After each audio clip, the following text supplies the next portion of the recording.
Haribo, Hare Krishna. I'll just move a little bit to the right.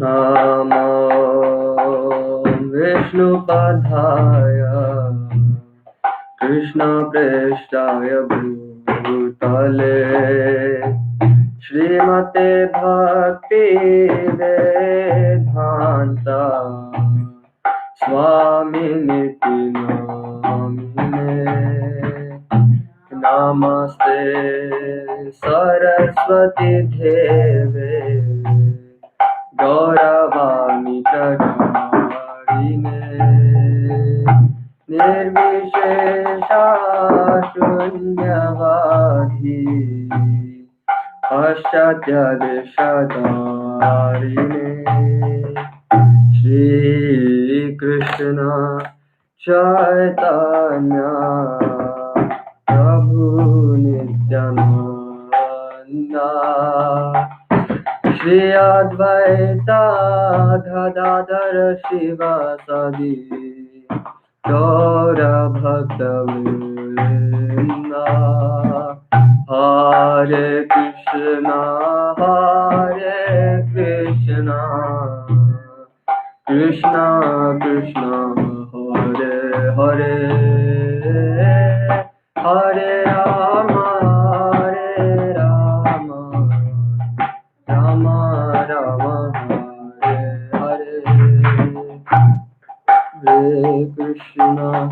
Hare Krishna Krishna Krishna Hare Hare Hare Rama Rama Hare Hare Hare Krishna Krishna Krishna Hare Hare Hare Rama Rama Rama Hare Hare Hare Krishna Krishna Krishna Hare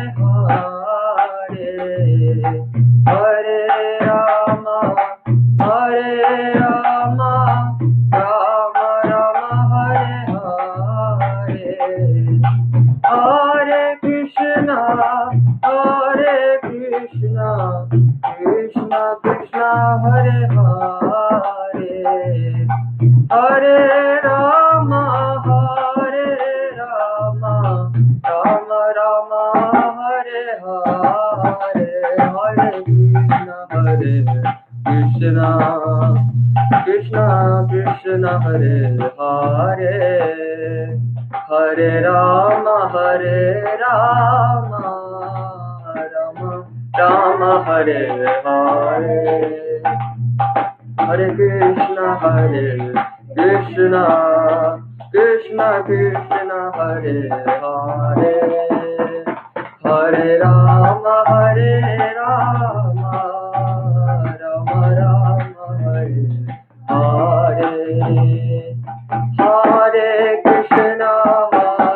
Krishna Krishna Krishna Hare Hare Hare Rama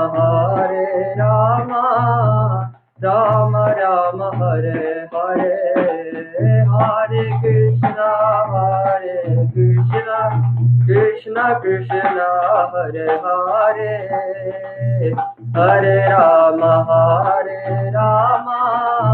Rama Hare Hare Hare Krishna Krishna Hare Hare Hare Rama Rama Hare Hare Hare Krishna Krishna Hare Hare Hare Rama Rama Hare Hare Krishna Krishna Hare Hare Hare Rama Rama Hare Hare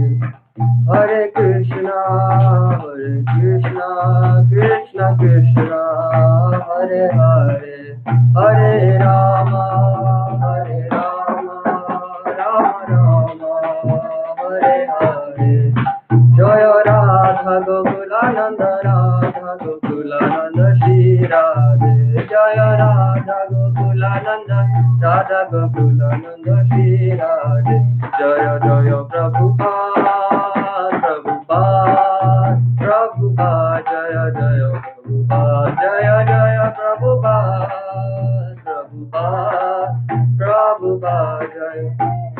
Nitai Gaura Hari Bol, Hari Bol, Hari Bol, Nitai Gaura Hari Bol, Nitai Gaura Hari Bol, Hari Bol, Hari Bol, Nitai Gaura Hari Bol.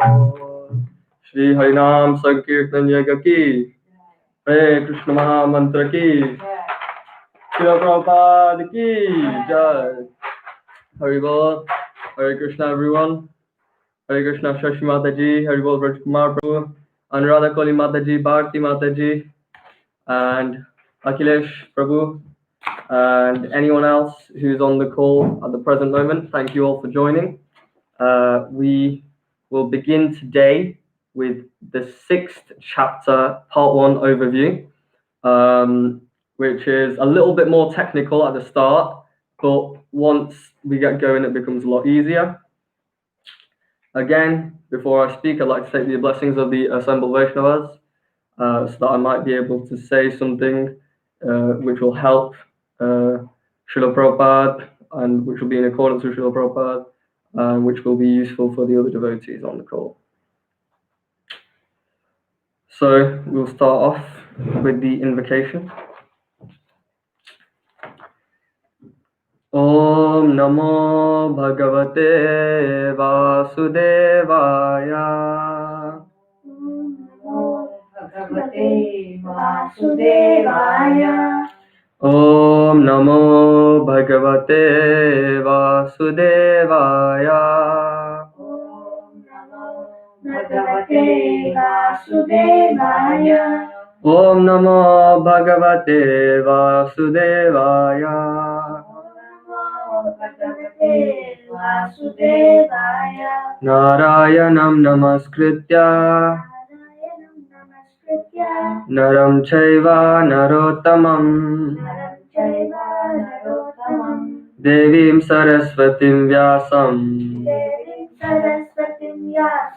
Tato Jayam Udhirayet.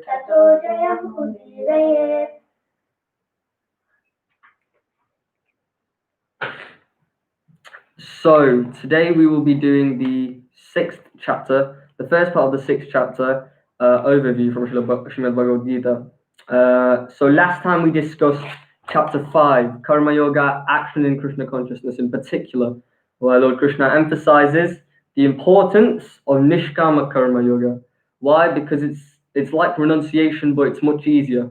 It gets you the same goal as renunciation, but it's a lot more practical than renunciation or renouncing work. So instead of renouncing work, if we renounce the fruit of the work, it gets you the same result, and it's just as, but it's easier. So it's even better in that sense. That's why it's more practical. And then we talked about the sort of qualities and characteristics of the person at the end of the chapter, of someone who has gone through that process. And we talked about all those various qualities and characteristics, how they act, how they speak, how they see everyone as equal. We talked about that verse number 518, I think, Vidya Vinaya Sampanne, Brahmane Gavihastini Shni Chaiva Shvaketya Pandita Samadarshana. And as Lord Krishna is bringing all this sort of chapter to a summary, or this section, he slips in a little verse about Ashtanga Yoga, or Dhyana Yoga. And so that is the link between the 5th and the 6th chapter. And another point to mention, which we've not mentioned explicitly as of yet, but we've just subtly hinted at in the classes, is that there's different levels of realization in the practice of these yoga systems. And so different levels of God realization. So God realization is not just something on its own, but there's different levels within that realization of the Lord himself. And so someone who has, when we talk about jnana yoga or transcendental knowledge, someone who has knowledge of the Lord, they are generally realizing that knowledge, of course, being I'm not the body. There is a difference between matter and spirit. I'm not the body, I'm the soul. And that sort of knowledge, this person will have the realization that they are not material, and they will come to the conclusion that they are something with outside of the body, or something which is different to the body. And of course, that in that case being the soul. And so they recognize that divinity within themselves, if you like. So they realize that they're not just material. And so they often become a little bit more impersonalist. So they see everything in themselves as like, okay, so there's divinity in me, there's divinity in another person, there's divinity in this person. And so this is jnana yoga, and it often leads to what we call Brahman realization, where we see the Brahman aspect of the Lord. And so it's generally very impersonal in that sense, when we talk about God realization. And then past this, there is another understanding of God realization, which is Paramatma realization, recognizing the super soul aspect of the Supreme, how he is as Paramatma within every atom. And so this is the next level, if you like, of realization. And for a Niskama Karma Yogi, he's recognized this super soul realization because he realizes, as we've talked about in the last chapter, there is a supreme soul, if you like. There's an Anu Atma, or the atomic, the fragmented part, which is the inferior, the normal soul, and there is a Vibhu Atma, the superior, the unlimited soul, and that, of course, is the Lord. And we talked about this in the last section where we talked about those verses 13 to 16 in the 5th chapter, where we talked about those people that are involved in the doing of an activity, or the three doers. We talk about that super soul aspect of realization. That's why that kicks in. And so it's an important point to mention that even in the practice of these yoga systems, there are different, if you'd like, levels to the God realization, or different levels that they can take you in realization of the Lord. And one important point to mention is that so a Brahmavadi, someone who is attracted to this impersonal feature of the Lord, they think of the Brahman being spread out or diffused throughout the entire creation, and they're attracted to that aspect of the Lord. They recognize that, like Lord Krishna is God, or Lord Narayan is God. They recognize that, but they are very attracted to that its impersonal aspect, and they want to merge, if you'd like, with the super soul. So they want to become one in terms of essence. They want to lose their I don't know if individuality is the word, but they want to give that into the Brahman. They want to, what's the word? They want to merge. That's couldn't come to me. I had a brain block. They want to merge into this Brahman. And then past that, there is someone who recognizes actually that there's a difference. They are qualitatively similar in the sense that the Brahman realization, or Brahman, and the soul, these both are the same in quality but different in quantity, in the sense that they're both spiritual, and they are both that this soul is a fragment of Brahman. And then they recognize also that there is not just this sort of Brahman energy, if you like, that's diffused throughout entire creation, but there's also a super soul aspect of the Lord alongside the soul. And so they then focus on super soul realization and try and understand how Paramatma feature of the Lord works, and how they can serve the Paramatma feature of the Lord. And then past that stage, which we won't touch in this chapter yet, is Bhagavan realization. This is later on in Bhagavad Gita. This is more like devotional service, bhakti yoga. This all comes into that sort of section. Bhagavan realization, recognizing the Supreme Lord in his true awe and excellence and beauty, and as a person. Analogy. No, that will come next. Okay, and so we'll. It's important to notice that there's these three different aspects of realization, and in chapter 6, the difference between chapter 5 and 6 is chapter 5 we focused on the super soul realization, and how this Niskama Karma Yogi, one who's involved in carrying out his work with the desire to serve the Lord, or is detached from the fruit of activity while carrying out the activity, this Niskama Karma Yogi, he's recognized the Lord in his super soul form or his Paramatma form, and therefore he is on that level of realization. And so this again links back to this concept of the yoga ladder. So they're not these separate paths, they're all different rungs on the ladder. So there's someone who performs karma yoga, who does their work, and they're on the first, if you like, the first rung. And so they do their work and try and get some good result from it. And then there's a second person who's on a jnana yoga platform, or what we call Sankhya yoga or jnana yoga, these, if you like, knowledge. And they have what knowledge? That knowledge is the knowledge of the difference between spirit and matter, the difference between the body and the soul. And they're on one level of realization. And then past this, there is also the, at the topmost system on the yoga ladder, as we progress through the Bhagavad Gita, we've come to find out the importance of bhakti yoga and what the difference, these subtle differences are in the path from karma yoga to jnana yoga to bhakti yoga. And jnana yoga, or renunciation, is very difficult as in terms of impersonal understanding. Jnana yoga, we try and become, if you like, one with God. And the problem is, if you see that as the goal in mind, then you won't be able to progress past that point on the yoga ladder.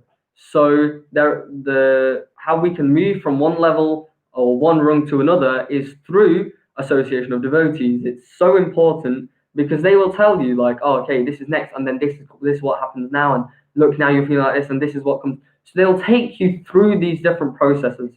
And so association of devotees is very important. Otherwise, a jnana yogi, although he's on that rung, he might see, okay, that's the end goal, and he won't focus on progressing further in his devotional understanding. And so this is a very important point to get across. So there's different sorts of understanding, and there's different levels to God realization as well. So there's what my mum was mentioning, which I'm now going to mention, the analogy of how does one understand, what does that mean there's three different levels to God realization. And so if you take the example of the sun, there's the actual sun disk. If you like, so the rays of sunlight, which are going everywhere, which by looking at that ray of sunlight, you can perceive the sun and you can sort of gain an understanding of the sun. And so that's like Brahman realization. And then you see the sun disk, or like the circle of the sun in the sky. And you look and you see that, and that is like Paramatma realization. It's the localized aspect. But then you realize there's a Surya Bhagavan, there's the sun god, the demigod in charge of the sun. And that's like Bhagavan realization. You recognize there's a person behind it. And so this is a sort of three aspects of realization that we also see in terms of the Lord. So there's Brahman, Paramatma, and Bhagavan, different realizations. And a very strange but important point to mention is that although one may be an advanced jnani or jnana yogi, they are technically less advanced than the neophyte bhakti yogi. And that, although it takes a little bit of time to understand, but the reason that is because jnana yogi, he will have one goal in mind, and so he's very advanced in his goal. But the neophyte bhakti yogi, it's sort of giving the example of let's say there's a 50-story building, and let's say the jnana yogi is on story 30, just as an example, and he's taking the stairs. So he's on story 30, he's on the 30th floor of this building, and he's now thinking that, actually, you know what, this is fine, this is all right, I don't want to go to the top anymore because I think that this is it, this is what I want. And the bhakti yogi, even though he's a neophyte, what he's done, because he's taking bhakti yoga, he's technically taken like a lift. So even though he might be on floor number 2, he will soon go to floor number 50 because the lift just goes up. And so it's a little difference in that path between jnana and bhakti. Bhakti, you have the endmost goal in mind already, and therefore that sort of sets you on a much more accelerated path than the jnana yoga, because it's a little bit more slow, the progress. And so this is the sort of deeper end of the philosophical aspect that we're going to touch, where we talk about how, in fact, like Bhagavad Gita could just be 3 verses. It could just be Mamekam Sharanam Braja, Sarva Dharman Parityaja Mamekam Sharanam Braja, Hantam Sarva Papebhyo Mokshayami Ma Shucha. Krishna could just say, just become my servant and surrender unto me, give up all your worries, and I'll take care of you. But if Krishna says like that, I mean, it will be great. You don't have to take a whole book. You just take one verse, you might think. But we won't be able to get to that level of understanding without going through this path, this progress. So this is why this whole thing is mentioned. You might think, why is Lord Krishna mentioning this if it's not useful? It's because it explains. Because once you understand, let's say in Arjun's perspective, Arjun first he needs to understand the difference between the body and the soul before he understands anything else. And when he's got that understanding, then he needs to understand that you can work while technically being renounced by renouncing your fruits without having to renounce the work itself, and then like that. So this is a natural progression of understanding if we look in a more practical sense of the Bhagavad Gita.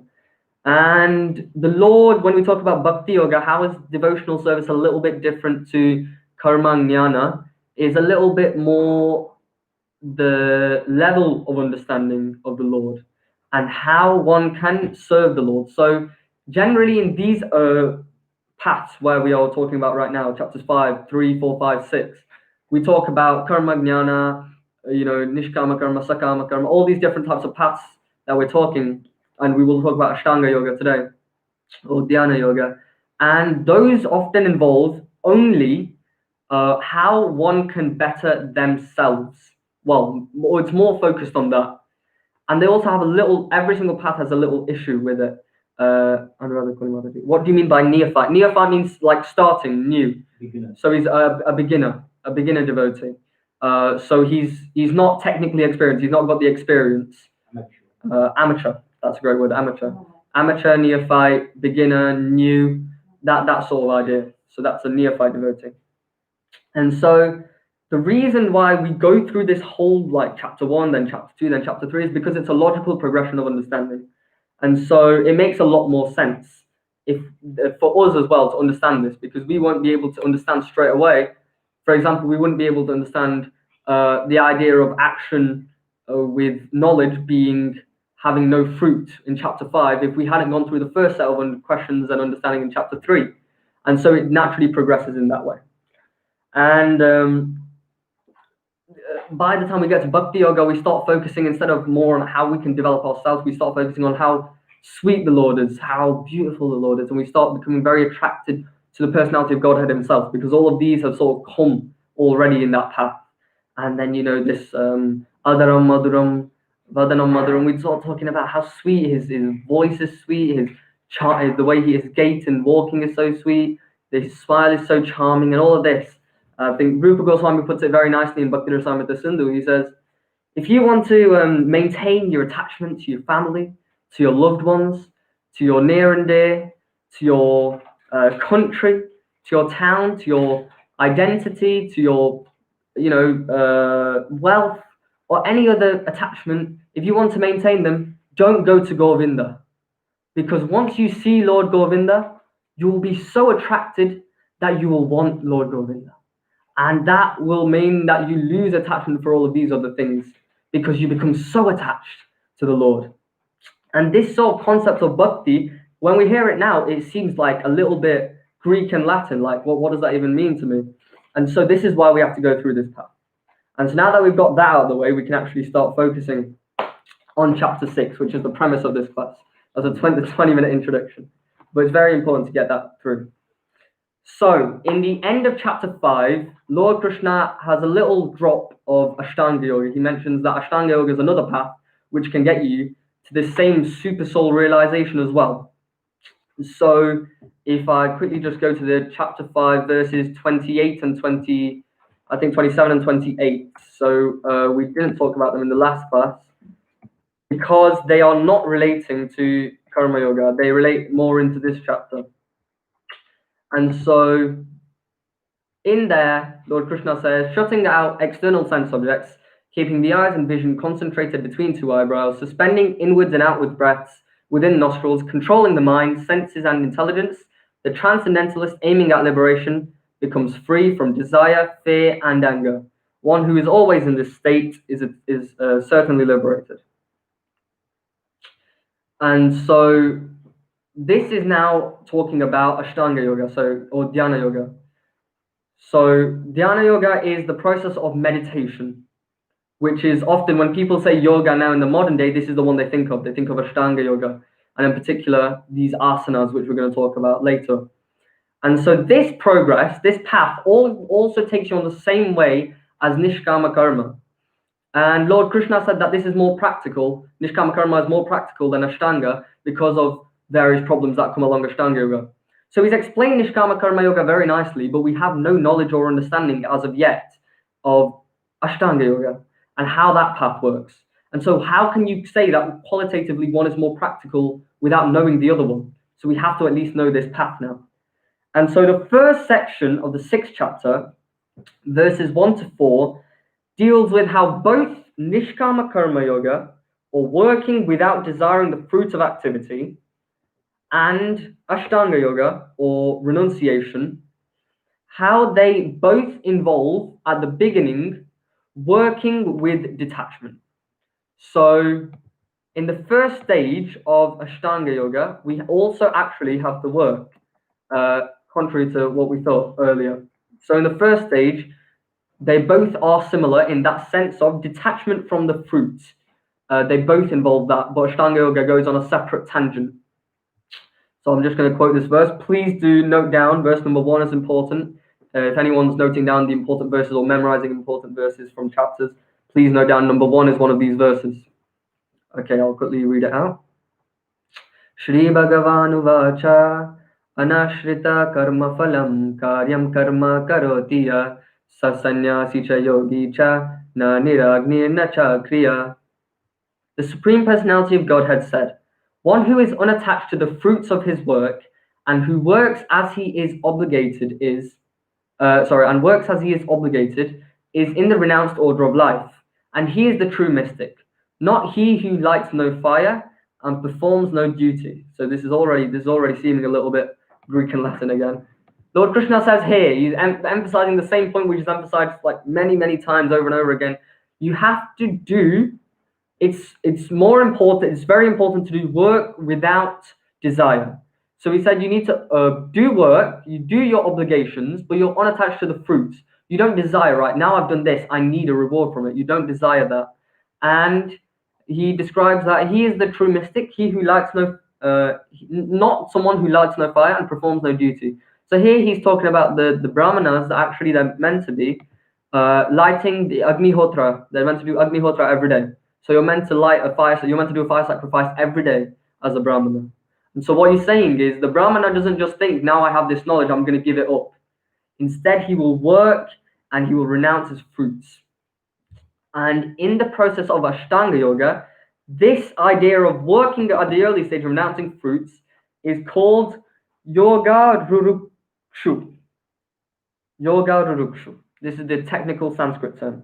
Again, not necessary to know, but Prabhupada mentions this in the purport every now and then. So if you get confused about what is the meaning of Yoga Rurukshu, it's because the early beginning stage of Ashtanga Yoga. You do your work and you don't desire the results of that work. Very similar to Niskama Karma Yoga.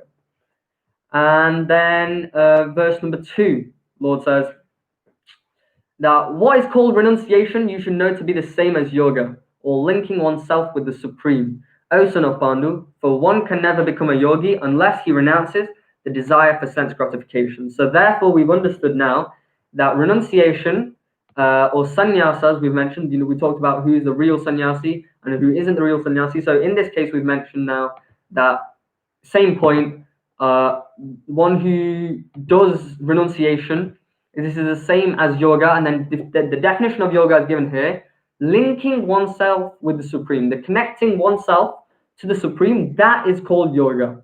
Not all these different postures and downwards dog and cobra or bhujangasana, not these. This yoga is connecting oneself to the Supreme. And one cannot become a yogi unless he renounces sense gratification. So that is true, as mentioned prior to Niskama Karma in chapter 5, and it's also true for chapter 6. Okay, and then verse number 3. One who is a neophyte in the eightfold yoga system, work is said to be the means. And for one who is already elevated in yoga, cessation of all material activity is said to be the means. And this is where we see the difference coming in between Niskama Karma and Ashtanga Yoga. So now I've said Ashtanga Yoga several times. Ashta means 8, Anga means limbs. So there's sort of 8 limbs or 8 steps or 8 things in this process. And we'll talk about them later, but we'll just briefly describe them now because they make a lot of understanding easier. Whereas at the beginning it said that at the beginning stage, or the neophyte in Ashtanga Yoga, he does work. Work is said to be the means. But once one progresses in Ashtanga Yoga, stopping work is the means. Stopping material activities is the means of carrying out this yoga path. And so the cessation of material activity, or the stopping of material activity, causes the further advancement in this path. So yoga rurukshu, or the preliminary stage, is doing work, and yoga rudha is the progressive or the advanced stage, one where one's progressed. And so we'll briefly describe now Ashtanga. Ashtanga, the 8 limbs, or the 8 steps in practicing this yoga. So this yoga rurukshu and yoga rudha, they actually can be elaborated or clarified in 8 steps. And so we start off with yama and niyama. Simply put, this is working do's and don'ts. This is what you should do. This is what you shouldn't do. This is what you should do. This is what you shouldn't do. Simple things like that. This is immoral. This is moral. This is what you should do. This is what you shouldn't do. Yama, niyama. So that carrying out the work with those two is the first two. Those are the first 2 steps in Ashtanga Yoga. It's important to point out you could just put yama, but yama and niyama have to be there because you have to emphasize what is right and what is wrong. For example, we can say in Krishna consciousness, if we apply this, you can say that yama, chant 16 rounds, and niyama means not do chanting. Therefore, you must chant. So if you put both ways, the positive injunction as well as the prohibition, then that emphasizes that point. So yama, niyama, those are the do's and don'ts. And then after that, we have asana. Asana is now this thing which people have branched off into Hatha Yoga and all these different things. Well, whenever you talk about yoga now, you're going to a yoga retreat or something like that. People think of this sort of asana. Asana means posture, sitting posture. For example, you can. There's various types. Cobra, or the Bhujangasana you might have seen, or Shavasana, where one's just lying down. Padmasana, where one puts their legs sort of back on top of themselves, cross-legged. And then there's so many different types which we can talk about, but every single yoga asana is there. The purpose of these, as anyone who practices these asanas to even nowadays materially will know, is that the purpose of these activities help you relax and control the mind. So asana, and asana's there, and then after asana is pranayama.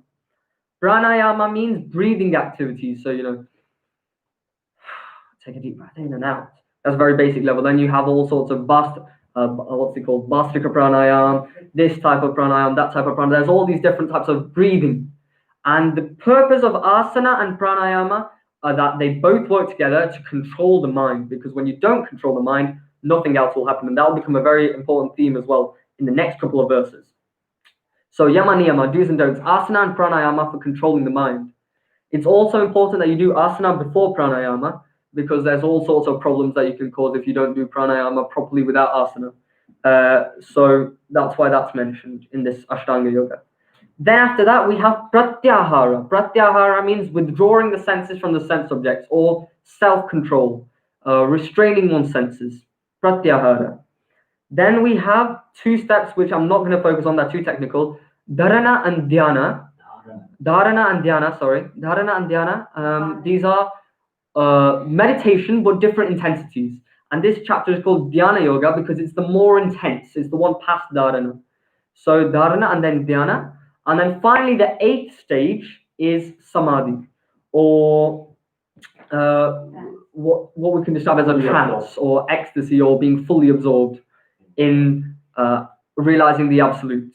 So in Ashtanga Yoga, that's generally either impersonal, or if you're very advanced in Ashtanga Yoga, it could be on the Super Soul platform, but you're completely absorbed within that absolute, up to that level, up to the level of understanding that the person is carrying out in. And so these are the 8 steps. And the important point to mention is that in this path, you give up work because you think, or not you, when I say you, the person, one gives up work because they think that this work is making me very distracted, and it's binding me. And even though they know actually that this Niskama karma, it doesn't bind you, they feel that it's binding me, and I don't want to be bound, so I'm going to give up work. I'm just going to practice meditation.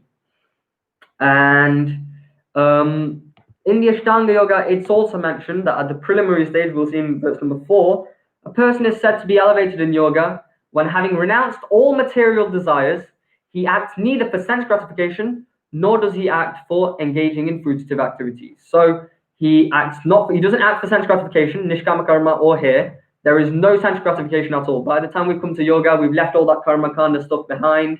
We don't want that anymore. There is no sense gratification here. And then we also said there is no engaging in fruitive activities at this point, because he thinks that engaging in fruitive activities means binding. And so this is where that yoga ruda stage comes in. One stops working at all. Although they might originally start working to set an example for society, at some point they just give up and say, no, not for me, and they go ahead. And so from verses 1 to 4, we see the similarity of how they both include attachment, at the beginning anyway. They both include doing one's duty and detaching oneself from the result of that action. Okay, and then now the second section of this chapter, verses 5 to 9. The second section is about giving up work, and more importantly, what we'll see is very, very important in this process, more than any other, is controlling the mind. Controlling the mind is important in Nishkama Karma as well. You don't want to control your activity. But luckily, because you're engaged in work, you're doing work, and you're doing it for the Lord, your mind doesn't become as difficult to control. Empty mind is the devil's den. But here, you're giving up your work, and so therefore controlling the mind is a very important task. And verses number 5 and 6, these are very, very famous verses from this chapter. I'll quickly read them out. Uddharedatmanatmanam natmanam avasadayet atmaiva hi atmano bandhur atmaiva ripuratmana. One must deliver himself with the help of his mind and not degrade himself. The mind is the friend of the conditioned soul and his enemy as well. And so this is a little bit confusing until we get the next verse. Bandhuratmatmanastasya yenatmaivatmanajita anatmanastu shatrutve vartetatmaiva shatruvat. For him who has conquered the mind is the best of friends. But for one who has failed to do so, his mind will remain the greatest enemy. And this is the very, very fundamental aspect of understanding the philosophy behind controlling the mind. When one's mind is controlled, the mind will be his friend. And otherwise, when the mind is not controlled, the mind wanders after, succumbs to these lust, anger, and greed, and it causes havoc, because the senses then go after that, and we just get involved in more and more material activity, because that's what the mind does. And it's actually because of this mind that we are in this material body, because the mind wants to enjoy. Because we want to enjoy, then the mind interacts with the false ego, the subtle, which forms part of the subtle body, and they create or give us this gross body, this material body, which we can now see, which is tangible. And it's because of this mind. So this mind has to be controlled. Any yoga process, no matter what. But in this one, it's even more important because you're giving up work, so your mind can get very easily distracted. So that's why asana and pranayama are very, very, very key aspects of Ashtanga Yoga. And so, because the mind is always looking for a sense gratification, so we have to find a way of curbing the mind.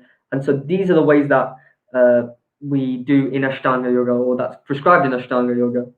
And all these problems in the material world are happening realistically, if you want to put a root cause to it, it's because of the mind.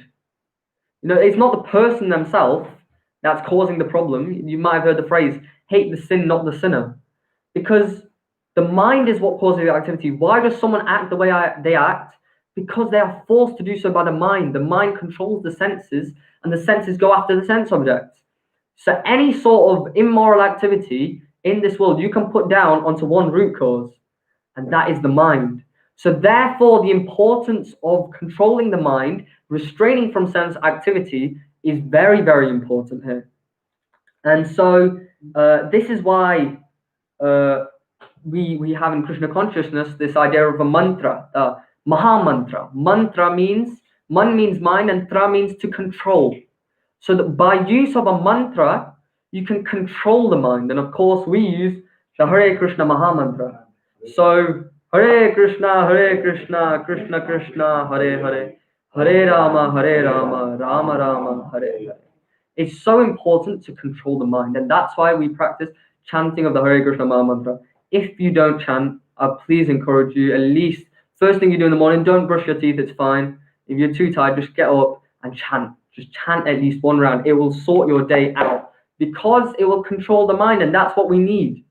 That's what everyone needs, to control the mind. And when one controls the mind, one feels a lot of bliss. That's why there's this whole market now for yoga retreats or going on these activities, because that's how people can control the mind. And so if you do that yourself, then that will help. And if you do that at the start of the day, which is even better, then the rest of the day, your mind will be a little bit calmer. It's not as loud and annoying. And so you'll be able to control it. If you've seen that drama, Me and My Mind drama, you would have seen that the mind, it's explained in a comedic way, but the mind is controlled through the practice of Krishna consciousness.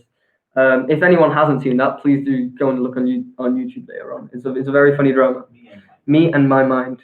And so this is the importance of controlling the mind. And we'll talk about the problem of this later on in the chapter, but the very important aspect is controlling the mind. So now, verses number 7 and 8 talk about the characteristics of one who has controlled the mind.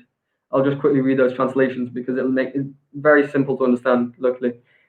For one who has conquered the mind, the super soul is already reached, for he has attained tranquility. To such a man, happiness, distress, heat and cold, honor and dishonor are all the same. So very situated in equanimity and sameness, if you'd like, and is very calm and tranquil, not reacting, not, if you like, mode of passion, but mode of goodness here. He's calm and collected and composed. And why is he indifferent to even honor and dishonor? How can he be indifferent to that? And that's mentioned very nicely in verse number 8. Please also note down this verse. Jnana vijnana triptatma kutasto vijitendriya yukta ityuchyate yogi samaloshrashma kanchana. Jnana vijnana triptatma. Triptatma means very satisfied soul, if you'd like, a satisfied living entity. Tripta, in some Indian languages or Vedic language, you'll know tripti means happiness. For example, in Telugu, tripti means happiness. So in Sanskrit, tripta, satisfaction, satisfied. And why is he satisfied? Because jnana vijnana triptatma. Because he's acquired knowledge and realization. What is that knowledge? He's realized, I am not this body, I am the soul. And that's the knowledge that he's acquired. And he's not only that, he's realized it. So realization means he's understood that in his spleen. He's heard it maybe. That's the jnana. But the vijnana, he's properly digested that and understood it within. So we talked about before in other classes the if factor. A lot of the time the mind says, if I have this, then I'll be happy. If I have that, I'll be happy. If I look like this, I'll be happy. If I have this car, I'll be happy. So this jnana vijnana triptatma, he's situated that actually, no, I'm happy as me.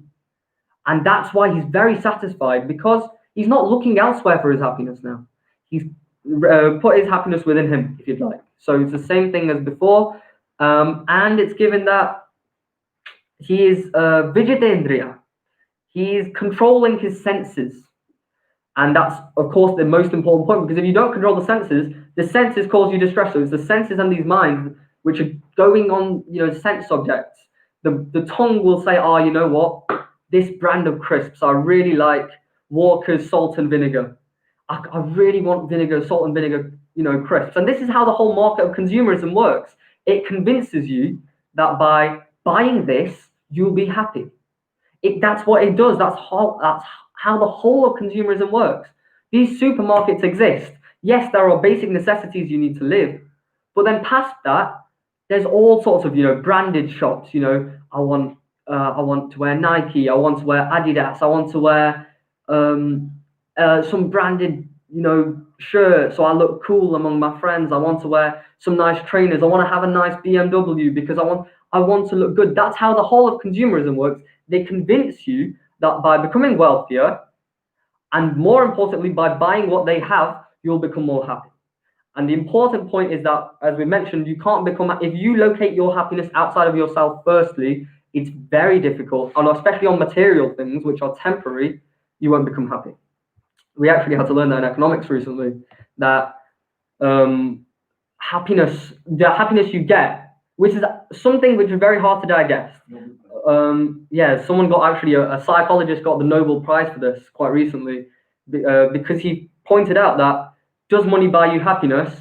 Past the middle class, money does not buy you happiness, and in at all, because any money you get after you've already got your necessities, sure, it's great in the first couple of, maybe for a day, maybe for 3 days, maybe for a week, maybe for a month, you'll be very happy, and then after that it fades out because it's temporary, it's material.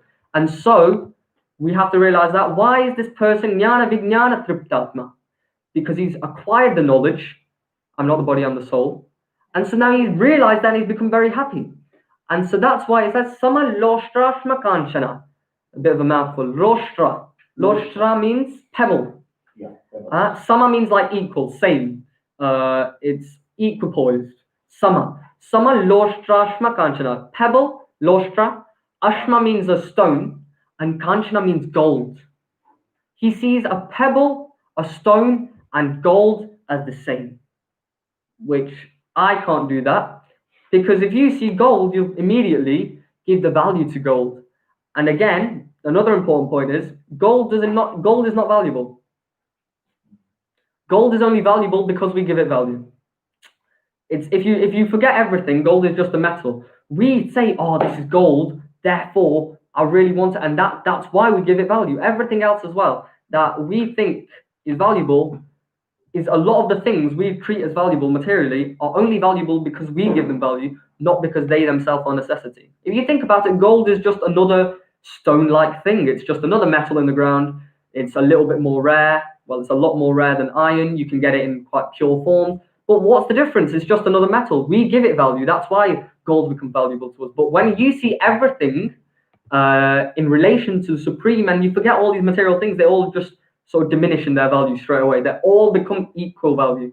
And you don't really care whether it's gold, loshtra, ashma, or kanchana. You don't care if it's a pebble or stone or gold.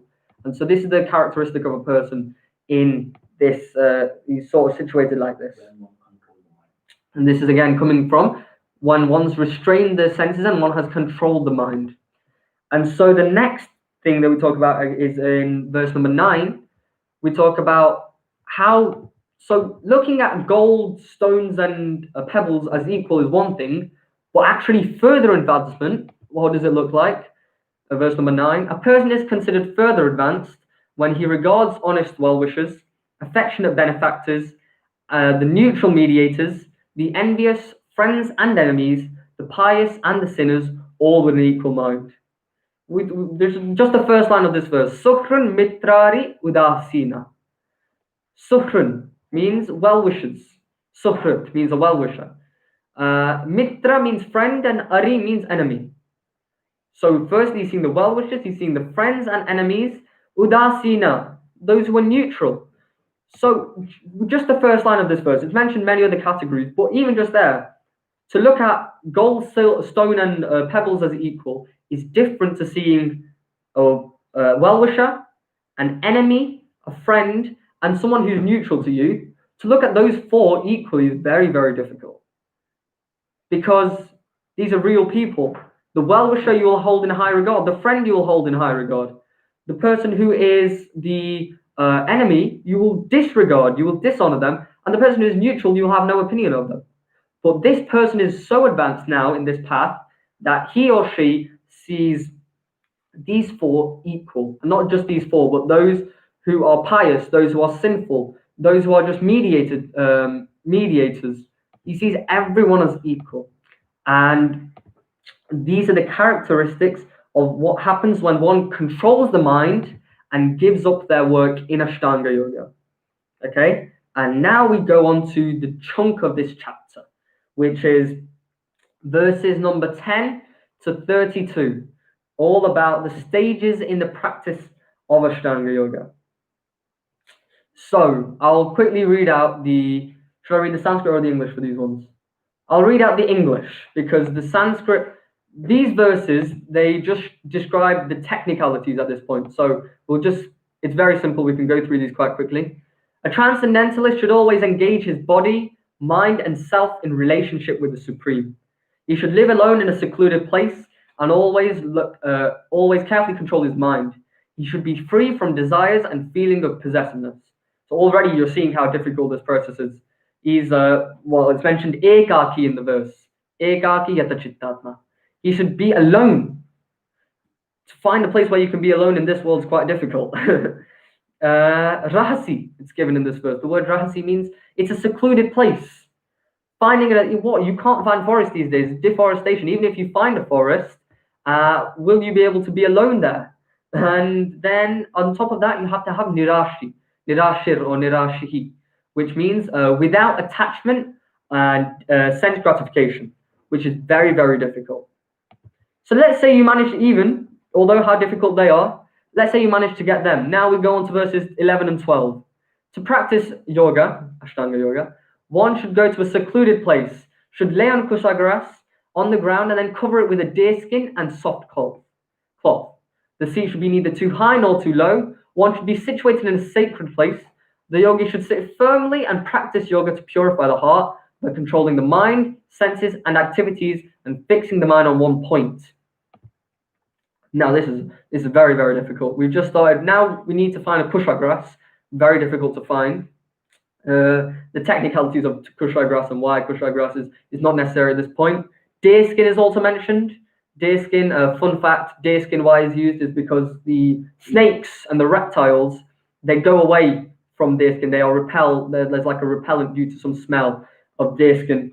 And so if you at least sit on deerskin, your mind doesn't have to focus on snakes. So it's at least one misery gone out of the many miseries that we've got to get rid of, or many worries that we've got to get rid of. One less worry. If you sit on a deerskin, there's snakes and reptiles are not going to come near you, which is all right.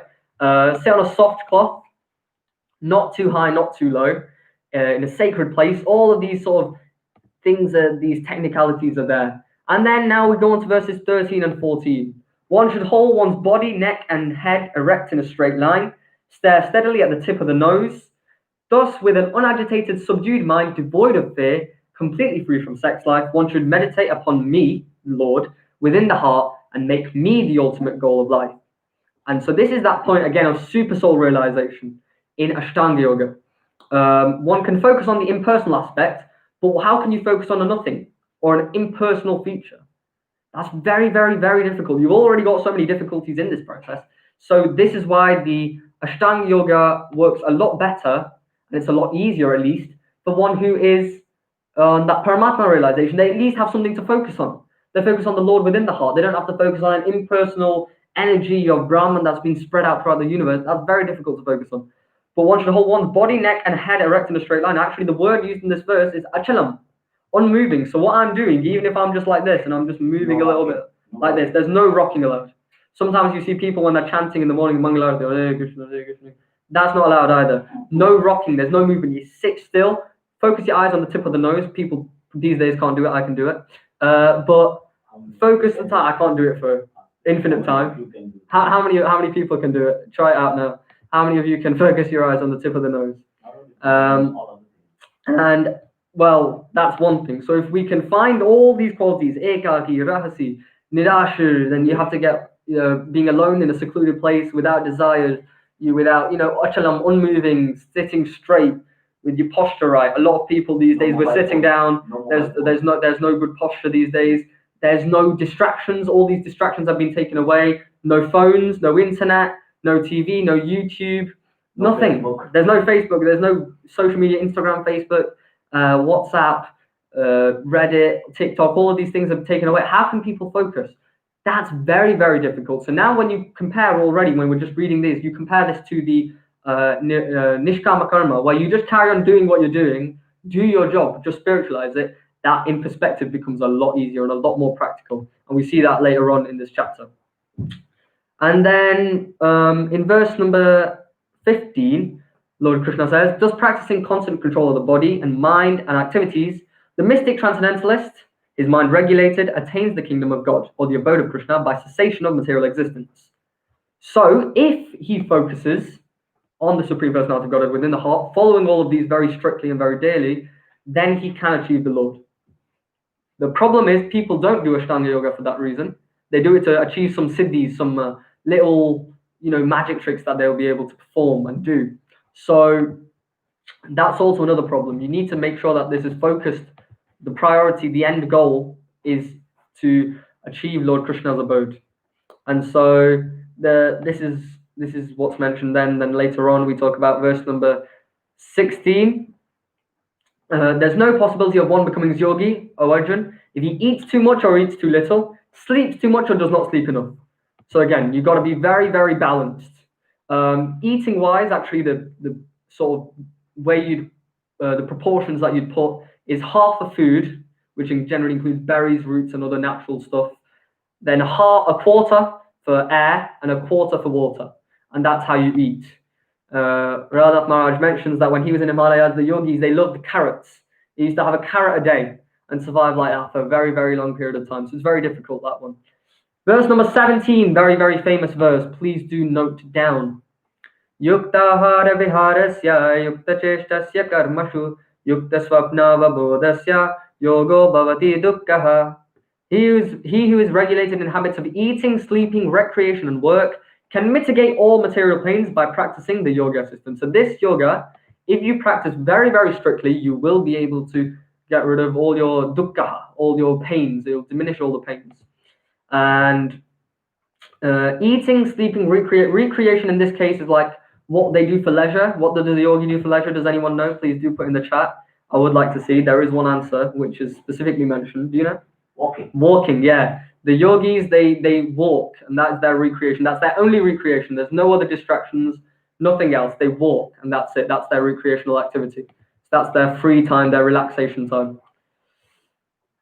When the yogi, by practice of yoga, disciplines his mental activities and becomes situated in transcendence, he is said to be well established in yoga. So he's focused his mind on the Lord in some way, shape, or form. Any yogi, actually, this also applies to. And he's situated in transcendence, devoid of all desires. This is a very, very important point. Any yoga process, you have to get rid of these material desires, because they are very, very difficult to overcome these material desires. They act as obstacles in the path of yoga. And then, so all this, can't eat too much, can't eat too little, sleeping too much or sleeping too little, everything has got to be perfectly in balance. All these things, as you can see, the practicalities of this, in theory, you practice this, perfect. The practicalities of this in Arjun's time were fairly difficult, which he mentions later on. And in our time, in Kali Yuga, are even more difficult. So therefore, Lord Krishna points out later on the importance of Niskama karma again. Just check like how the modern people, how are they balancing these? And why they are suffering because they are not. Yeah, so that's another point to mention. So when you balance all of these things, sleeping too much, sleeping the right amount, if you think about it like the Goldilocks amount, you can't sleep too much, can't sleep too little. You can't sleep the right amount. You can't eat too much, can't eat too little. You have to eat the right amount. When you carry out all of these activities in the right amount, the prescribed amounts, then one achieves happiness. One becomes very self-satisfied. But when you don't do that, and when you become very irregular, then you achieve a lot of misery. So you don't eat rightly, you don't eat correctly, you eat an unbalanced diet, you eat too many, junk food, then that causes problems. Or you sleep too little, that causes problems. You sleep too much, that causes issues. And all of these sort of things, they keep on accumulating and causing more and more problems. So that's why we've said, as we said before, yogo bhavati dukkha in verse number 17. If you are regulated in these habits, then you can mitigate all material pains. But if you're not regulated, it also means then you will have to go through the material pains. So that's why this is what current society is like, Kali Yuga. It's an ocean of quarrel and hypocrisy. This is what we are living in currently because of this unregulation. No matter what yoga process you follow, it needs to be regulated. Even in karma yoga, when one works, he works the right amount. He works the right amount, and then he offers the fruits of the activity to the Lord. So any yoga process, this is a very important point to mention. So that's why verse number 17 is key. And then in verse number 19, it's given that this analogy. How do we understand the mind? A lamp in a windless place does not waver. So the transcendentalist whose mind is controlled always is steady remains always steady in his meditation on the transcendent self. So when there's no wind, the candle stays steady. And this is how the mind stays steady for someone who is controlling the mind. Of course, to find a windless place is very difficult, which means that the candle, even when you're inside the house and you light a lamp, the flickers, the candle light, the fire flickers a little bit. So that's also the other point that comes along with this. So yes, that's how they control the mind, but it's also very difficult to control the mind. And then in Samadhi for Ashtanga Yoga, we learn about all these symptoms, verses 20 to 23. All the symptoms of Samadhi and Ashtanga Yoga.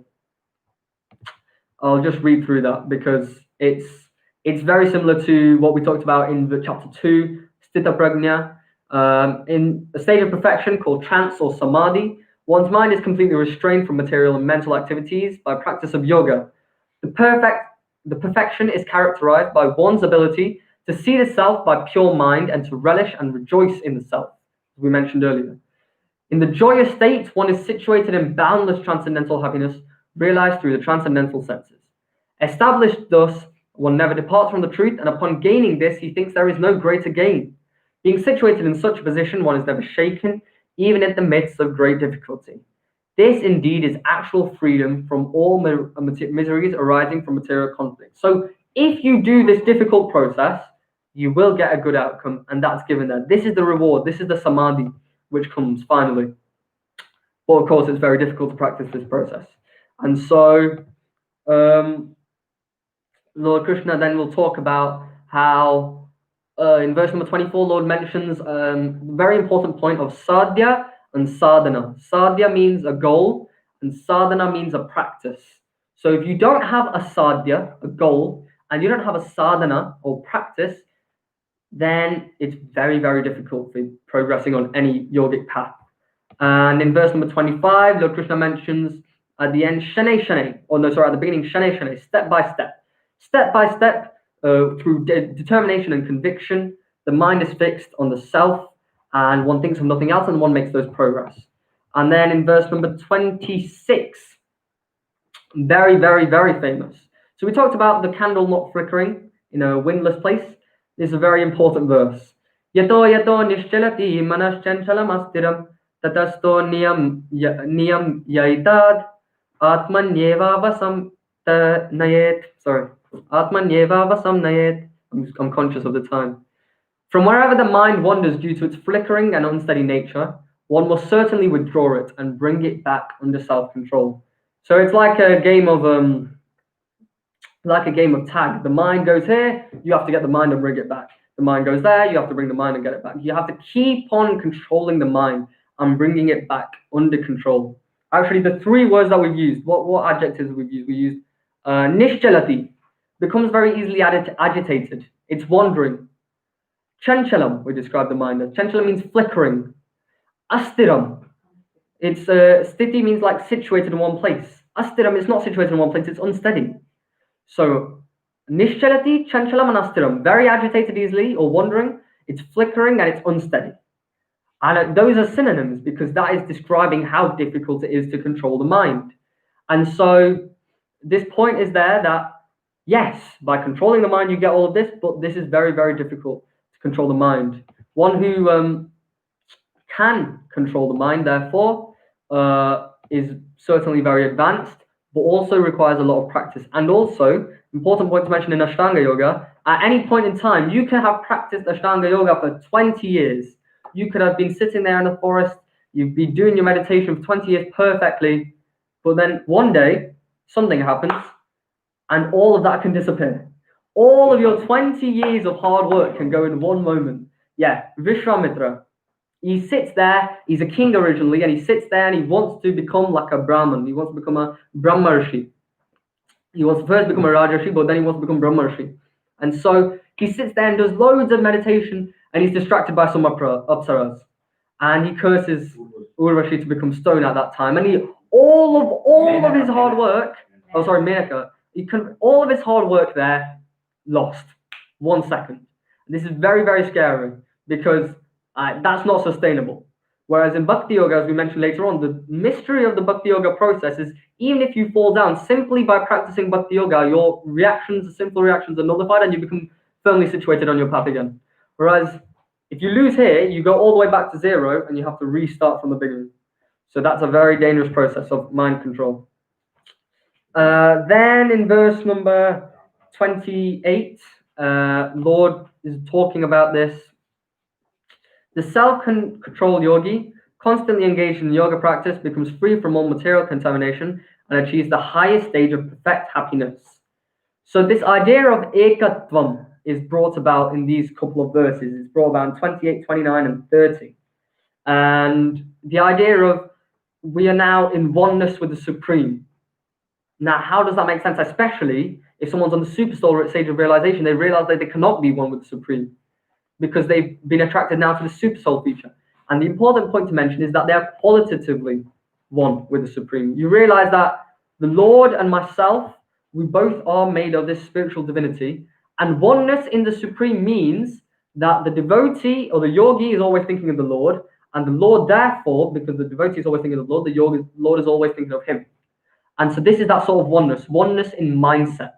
The Lord is thinking of the devotee constantly. The devotee is thinking of the Lord constantly. And so this is the actual meaning of ekatvam, as mentioned by the Acharyas and then again by Srila Prabhupada in the purports. So, because the devotee sees the Lord everywhere and the Lord sees the devotee everywhere, it's described in verse number 630, Yo mam pashyati sarvatra sarvam cha mai pashyati tasyaham na pranashyami sachamena pranashyati. One who sees me everywhere and sees everything in me, I'm never lost. Nor is he ever lost to me. Therefore, that's that point is mentioned that when the Lord starts thinking of you and the Lord's got your back, you can't progress. You can't fail in your progress. And so that's why I don't want to rush on this verse. So I'm going to leave it here and we'll carry on from this one next time.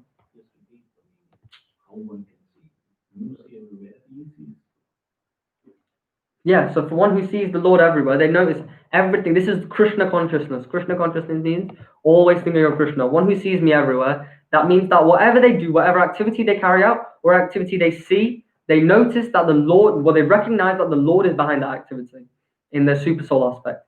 And so this verse is very, very important, although it might seem like a very basic verse, one who sees me everywhere and sees everything in me, I'm never lost, nor is he ever lost to me. This is one of the esoteric truths of Krishna consciousness. This is one of the fundamental points that Krishna consciousness, the devotee has to see the Lord everywhere.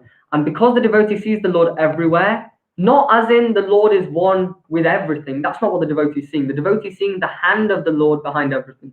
Yes, this happened because of the Lord. And often you see this amongst devotees. They'll say Krishna willing or Krishna permitting will be able to do this. Or Krishna, because they notice that the Lord is immanent there.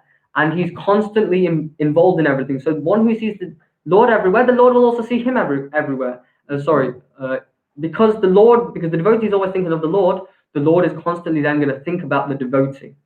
And so this is why he's never lost. Lost as in what we mentioned now. Vishwamitra, he does all of this and then one moment he's gone. Finished. He's always back to square one. And he has to start right from the beginning. But if you practice this, constantly remembering the Lord, never forgetting Lord will always be there for you as well. And this is a very, very, very important verse. I cannot understate how important it is. Please do, if you want to memorize one verse from the chapter, this one, please do write it down. And also do read the purport, it's very nice. It's how Lord Brahma actually mentions Yam Shama Sundaram Achintya Gunaswarupam Govindamadipurusham Tamaham Bhajami. I'm always seeing that Shama Sundara, beautiful form of Lord Shama Sundara, in my heart. And this primeval Lord Govinda I want to worship. And this important point, so Krishna consciousness means being conscious of Krishna. Shock, horror. Wasn't expecting that. Krishna consciousness means we always have to be thinking about Krishna. This is Krishna consciousness. This is exactly what Niskama karma is, action in Krishna consciousness. Whatever work you do, you realize that Krishna is there behind that work. Krishna is letting you carry out your activity, and therefore the result of your activity to the Lord. And you don't think of yourself as the doer. And so if I'm just going to quickly end the class there. But by the end of this section, from verses 10 to 32, the important point that we learn in verse 32 is that he is a perfect yogi who, by comparison to his own self, sees the true equality of all beings. So we mentioned in 518, Vidya Vinaya Sampane Brahmane Gavyastani, the person who practices Niskama Karma, he sees all beings as equal, all species, or not just humans, but all different species. He sees that super soul aspect. He doesn't think they're one and the same, as in they're all going to merge into Brahman. He thinks instead, no, they're all equal because they're all the super soul, and they're all in connection with the Lord. He sees that they're all trying to serve the Lord. And so that's why he acts for the welfare of society. Similarly, we are told here in Ashtanga Yoga that one who practices as an reached samadhi in this path, he sees everyone as equal as well. So what Lord Krishna was saying originally at the beginning of this chapter is that both paths have the same goal in mind, and this is again explained here. So the person who goes through Ashtanga Yoga, he also comes to the same sort of qualities and characteristics and conclusions that one who practices Niskama Karma gets. But of course, as we see later on, as Arjun points out, that it's a bit of a nightmare, this Ashtanga Yoga, controlling the mind. Whereas Niskama Karma is a lot easier. So you're getting the same goal while putting in less effort, and you know there's no difference between the goals that you achieve, then it must be a lot easier to perform Niskama Karma. And that's what is discussed in the next half of this chapter, which we will discuss in the next fortnight. So, to summarize what we've learned today, the link between chapter 5 and 6 is that there is another path called Ashtanga Yoga, or meditation, where one renounces their work, which also leads them to the same place that Niskama Karma does. It leads the exact same place, but it's a different process, a different path. And we go through the intricacies of that path. Although you start off working, you renounce that work because you feel like it's unnecessary. And then you go through a very vigorous process of mind control and self-control through asana and pranayama, very difficult. And then past that, through dharana and dhyana, in very different intensities of meditation. And then you'll come to this samadhi, which is the exact same result that you get from Niskama Karma.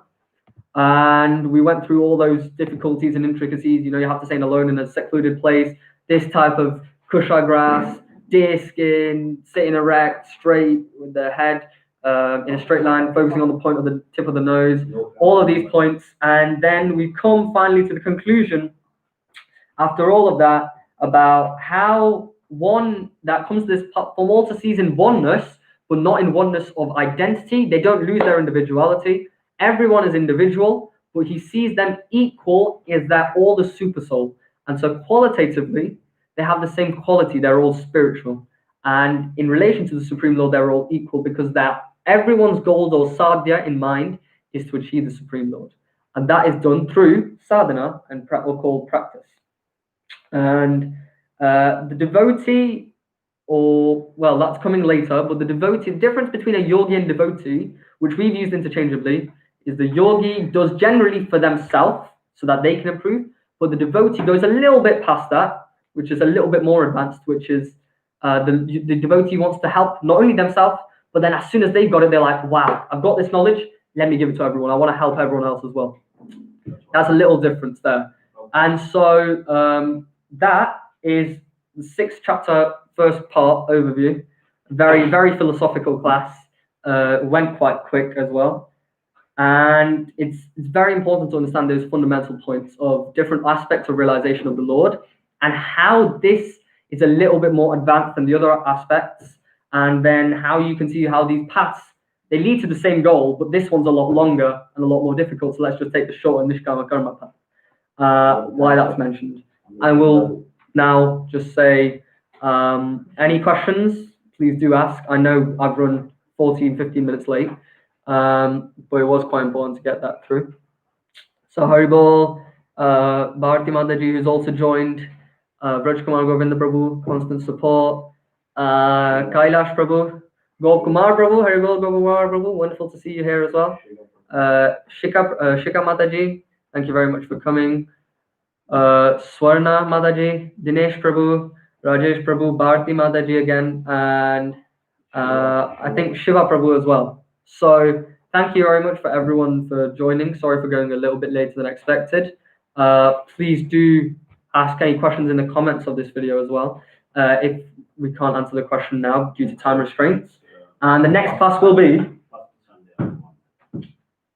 which is, the 1st of November, the first Sunday of next month. So that will be the next class.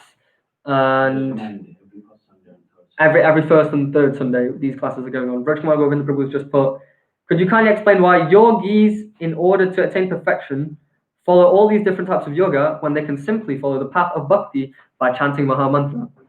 This is the massive confusion.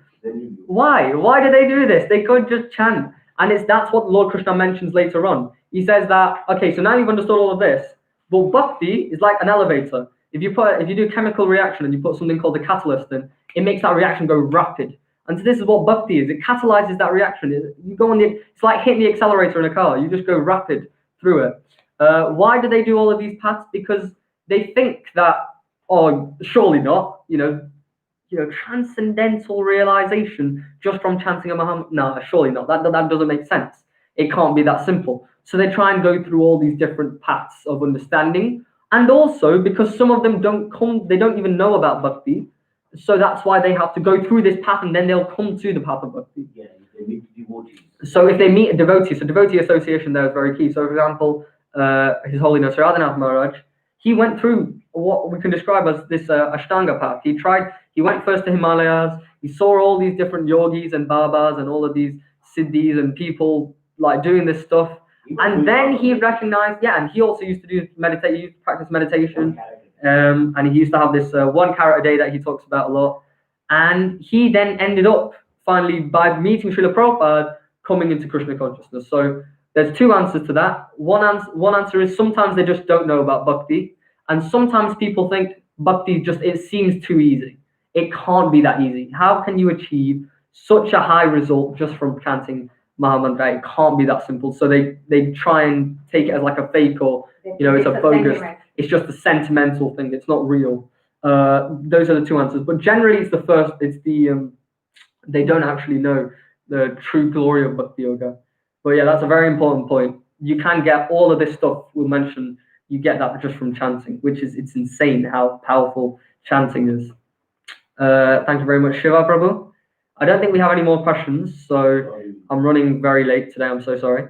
But next time we'll speak on the second part of the 6th chapter, where Arjun goes through oh no, I can't do this. And he says why he can't do it, and he goes through the problems, and then we discuss the problems, which is also very important to understand. So theory, great. Theory works great. Practical, very difficult.